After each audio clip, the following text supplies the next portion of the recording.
Well, when they came in, it was over 200, about 240,000, but they went up to over 400,000 because these were reserves. Yeah. So the combination was over It was a 400,000. serious army. Yes, it was a very good army, very well trained, had lots of equipment. And when the Russians went in, they only actually had initially on the ground in Ukraine, in that part of Ukraine, only about 90,000 troops. And you're asking critical questions, and I'm sure we'll know the absolute facts, but let's back up and talk about Did you understand? Oh, yes. Yeah, I do now. I did not at the time. Okay. Neither did the Russians. Okay, and we have to understand this. When he first went in, I think he thought this was his opportunity to signal to us how serious he was, as though we were going to suddenly change our approach and take him seriously. He completely misjudged this. Yeah. Putin is someone that has always been of major Russian figures, probably the single most Western-oriented or pro-Western leader of the bunch. Very much so. Yeah, he lived in Germany for... Yes, yeah, he did. You'd have to go back to the late 19th century, early 20th century to find Russian czars who had the kind of positive view of the West that he does, or did. And I think this was part of the problem. He assumed that we would react. Well, he didn't understand that our view of the Russians was completely skewed in favor of the Russians are weak, the Russians are corrupt, the Russians are stupid, the Russians are incapable. I mean, just go down the list. This is really what people in Washington thought.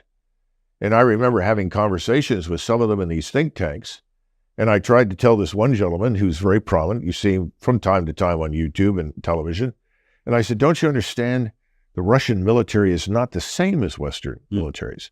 You may look at them and say, well, they don't seem to be quite as polished. They don't seem to be as well-equipped or well-fitted in their uniforms and so forth. Those things are superficial. The Russian army has always had this sort of loose-looking soldier. And it's always had large numbers of non-Russians with it. Units of Uzbeks and units of Chechens and others. This is not new. Yeah, this is their history. This is their history. I said, don't reach the wrong conclusions and don't assume that these people aren't going to fight for their country. Well, they're the ones who invaded. But from the standpoint of Putin, once he gets into Ukraine, what he thought was a problem is infinitely greater. Once they get into eastern Ukraine, not only do they find this monstrous Ukrainian army for which he was unprepared, he also finds the biolab. But is the intelligence on both sides failing at the time? Yeah, I think so. I think both sides misinterpreted and misread things. No question about it. I think there are two things that have to be taken into account because I've seen it happen here. It may be that President Putin received different kinds of intelligence assessments, and he picked and chose what he thought was appropriate. I have to take that into consideration. Kind of wishful thinking. We now call them standard missiles, but they're very, very powerful and very quick, that those would show up in eastern Ukraine. And that would place them within minutes of striking the Russian nuclear deterrent and destroy their early warning system and so forth. That's what he was worried about. But when he gets in there, he finds out this Ukrainian army is actually exceptionally good. It's not perfect, but it's damn good. And they have to make a decision after about several months, what are we going to do? And remember, they tried in Istanbul, and they thought they had an agreement because the keystone in the agreement was neutrality for Ukraine. And at that point, he was ready to back out of Ukraine. And that brings up something else that's interesting. When the Russian forces first entered eastern Ukraine, they encountered lots of Russians. Obviously, the people there were Russian. And they said, well, thank God you've come. And then the people said, well, what are you going to do? Well, we're just here to, push the Ukrainians back and then get a deal. And then we'll leave. And the Russian people there said, if you're going to leave, then the Ukrainian secret police will come back and put bullets in all of our heads. So many of them said, the hell with you. We're not going to support you. If you're not here to liberate us and protect us, you're not here to stay. Go home, you know. Literally, these conversations were held. This was reported back to Putin. This is where Putin begins to realize he's dealing with a different animal from what he initially thought. And what he was looking for was something on the Austrian model. Because just as once Austria became neutral and the Russian forces left, there was still a Russian representative on the Austrian Defense Council for many years. And his job was to make sure the Austrians actually carried out, to the fullness of the law, what they'd agreed to. And that's what Putin wanted in Kiev. I want a Russian on the National Defense Council so that they can monitor that you're genuinely neutral. Yeah, but the interesting thing, of course, is how it's going to develop itself, because it became something different. Well, that's right. The great lesson of margin of victory is that whatever you anticipated doesn't turn out to be the case. Yeah. So if you think you're moving in for a brief period of time, or this is going to be a short war, you've probably made a serious mistake.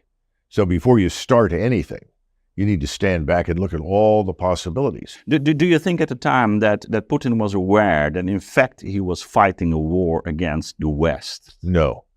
No, that's the problem. He thought we were approachable. He thought the people, especially in Berlin, he was shocked when Scholz shows up and spews this nonsense. It was a case of cognitive dissonance, as we say in English. He couldn't reconcile what the man was saying with reality. He said, Scholz has joined this. Berlin is now in this camp that is violently anti-Russian, and we have no reason for the Germans to hate us. We've gotten along with the Germans. It's just sort of, what is going on? He couldn't believe it. I think the problem there has always been his association with the KGB. The assumption is that he's another NKVD thug, like Yagoda in Ukraine. And that was absolutely not the case. The other thing is, and I had time when I was in graduate school to meet with defectors, many of whom were KGB agents or GRU people. And what you found from them was that they had traveled extensively outside of the Soviet Union. Yeah. They knew more about the West and had a very different view. So they broadened their mind. And that was the case with Putin. He had lived outside the country. He'd gotten to know Germany very well, liked the Germans, got along with the Germans. Yeah. And he began to see the West as a potential partner. Remember, he raised the issue of, could Russia join NATO? Now, was this a serious proposal? I think it was very serious on his part. I think he was looking for an opportunity to integrate Russia into the West. But he's always had people around him saying, Vladimir, you don't understand. Yeah. They hate us. It doesn't matter what you do. And it's always interesting to me that people are so anxious to attack Putin when he is probably the best possible representative of Western interests in Moscow of anybody that exists. Yeah, yeah. Everyone else was completely unsurprised by what we did. They have no idea what they're talking about, but that's not new. We never understood Vietnam. Yeah. We intervened in the Civil War. We murdered the only man. We assassinated the only man that could hold the country together. His name was Diem. We created catastrophe. In Afghanistan, after we'd gone in, the one man that everyone was willing to live with in Afghanistan was the king, because he ran what we would call a confederation, where these were regional interests and so forth. What did we do? We removed him and put in a CIA agent named Karzai. And of course, then the corruption became unstoppable. We go into Iraq, and what do? We don't understand what we are doing. America blunders in like an elephant and crushes everything under its feet, and then says, aren't you happy I'm here? Aren't you grateful that I've come? I'm the big elephant that's going to deliver everything you want. Yeah. Well, I think what was happening for Putin is that he starts this thing and he suddenly realizes the elephant is the enemy, not the friend. And then by June, his generals sit down with him and they said, look, if you're serious about this, we're going to have to change everything. Yeah. We're going to have to be prepared to fight for years. This is a large war of decision. And that's when he realizes this is an existential threat to Russia. Yeah. This is not something we are prepared under any circumstances to lose. Now, he never thought that was possible anyway, because very prudently he said, strategically, you want to fight me on my doorstep? You're pretty stupid. And he was right. But he grossly miscalculated initially. He thought he was dealing with a different set of leaders from what it was actually there. And then he decides to change everything. By the time you get to the fall, he appoints new leadership, and the Russian Air Force general who took over command effectively in the East builds this defensive thing and says, look, we can't hold everything because we don't have enough forces. You're going to have to withdraw over here from Kharkov. The Ukrainians said, "Oh, look, The Zaluzhny, the defense line he built in Ukraine. But then what's his name? No, I'm talking about the Russians. What the Russians built once they had established themselves in eastern Ukraine and the Russian-speaking areas. Okay, yeah. To the north, they were very close to Kharkov, but it was very lightly defended. They only had 2,000 men up there. And the Ukrainians were told by us, because we began providing them with satellite intelligence. How's this line called? Well, it's just south of Kharkov. And it was just a plain right up to the river on the border with Russia. And we said, go ahead and attack that. And the commander said to President Putin, let him have it. It doesn't matter right now. We need to consolidate our position. Then we need to become impregnable. And when we've consolidated our position, our defenses are impregnable, then we launch offensives and we move out of them. Effectively, a repetition of Kursk from the Russian standpoint. And the Ukrainians were then invited to do what? Attack. Yeah. And we were stupid enough to tell them to attack. And what the Russians have proven and demonstrated, something they understood since the 70s, was the criticality of linking all of the overhead, space-based and terrestrial surveillance, unmanned and manned, drones, satellites, everything, with all of the standoff attack systems, rocket artillery, conventional artillery, tactical ballistic missiles, cruise missiles, everything. Let's get into that. And when that was linked, then we didn't seem to appreciate the lethality of that system. I call it in my book, Margin of Victory, and previously in my previous book in 2003, Transformation Under Fire, I call it the ISR strike complex. And I said we have to integrate ground forces, maneuver, and logistics within this larger ISR strike complex. We have to go all the way back to Ogarkov in the night. Yeah, that's the ISR is intelligence, surveillance, reconnaissance. And he talked about the recon strike platform in space that will allow them to target and destroy anything on the planet. Of course, they didn't have the technology. And so this was conceptual, but he was right. Well, first of all, we have to keep in mind that what were these all the production plans of the 80s? What did they do? The plans. I mean, there are lots of plans on the shelf that were never thrown away. One of the things that the Russians don't do is throw things away. That's what I mean. They keep everything. The plans. But it wasn't just plans. You had to have the factories there. The manufacturing base had to exist. It was there. It just hadn't been mobilized and utilized. And at the same time, the Russians were always very good, and I think the Germans were, but not as good as the Russians during the Second War, of taking lessons from the field back to the scientists and the engineers. And they would come up front and look at what was happening, and they would make the changes that were necessary to improve the system, weapons platform. The other thing is that organizationally, the force that came into Ukraine is different from the force you have today. They made prudent changes, and they changed their chain of command. We have the same structure in NATO that we had in 1944-45, with all these echelons of command and control. Slows down the decision-making process. It's very hard to maneuver and manipulate. One of the things I pointed out in the book was that Eisenhower, as Supreme Commander, had to fight with U.S. and British Air Force officers to get them to bomb certain things that were vital to the success of the Normandy invasion. Because their attitude was, it doesn't matter what you do, we're winning the war by flattening Germany. That's one of the main points also in your book, also at the end, in the conclusion, in which you say, well, there has to be a unity of command. And you see on the Russian side, and when I covered the battle, the destruction of Army Group Center in June and July of 1944, even though the real numbers that I found were interesting because they destroyed far fewer Germans than we thought, and the Germans managed to do far greater damage to the Soviets than was reported. And the funny thing was that I discovered that the Germans had sent over 100,000 men on leave because they knew exactly where the Russians were coming. Oh, this Maskarova, forget it. It didn't work. The German soldiers in the field and the commanders in the field knew exactly what was coming, and Hitler refused to change dispositions. So they said, well, what's the point of losing hundreds of thousands. So they sent 100,000 on leave. So on the day of the attack, there are 110,000 German soldiers facing 1 million. That's it. So, but that's aside from the point. But what you have with Zhukov, for instance, who's the overall commander of these fronts, he is able to summon 5,000 Soviet aircraft in the space of 15 minutes and hurl them at a concentration of German troops, which was enormously effective, success. Yes, right now they are. So they have the different services are. Oh yes, they are absolutely integrated. And they are responsive. There is one man at every level who commands everything. Commands everything. Yeah. In other words, it's your level, whatever it is. Yeah.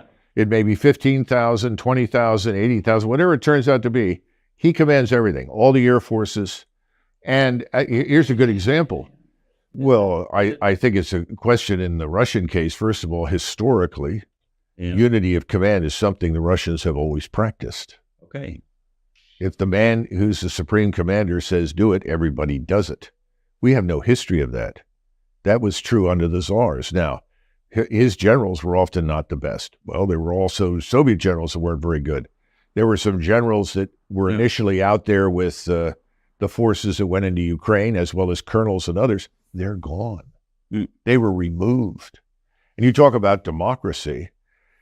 There was an incident involving infantry. These were paratroopers that had been placed under the command of a brigade commander. When was that? This would have been the fall of 2022. Okay. They attacked and they took terrible losses. Yeah. And the paratroopers came back and they sat down and wrote a letter.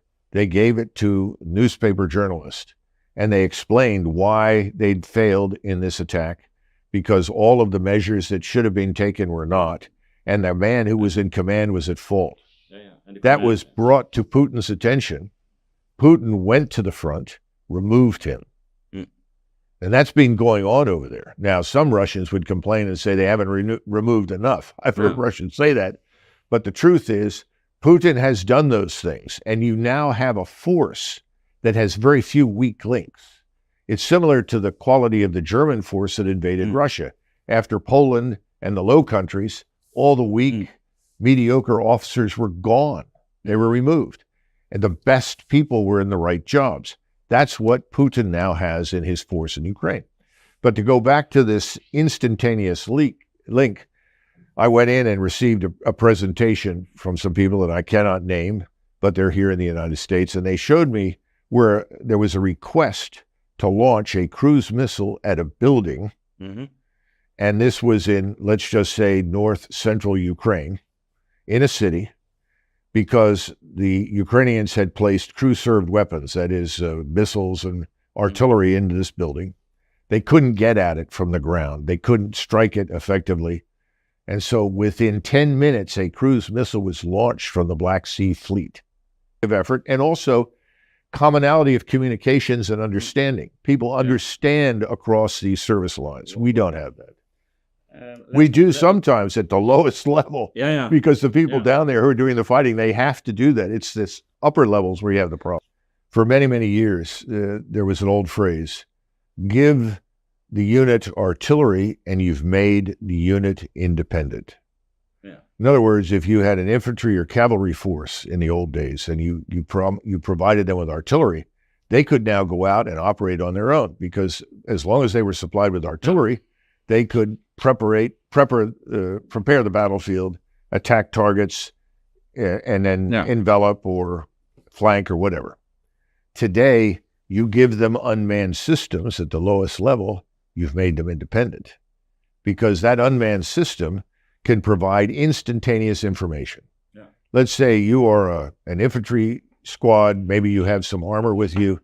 You can now see kilometers in front of you. You have a picture of everything right away. Now, some of that will come from above, but most of it's your own. You can now act on your own information immediately, because it's not just surveillance. You have to be able to act on it.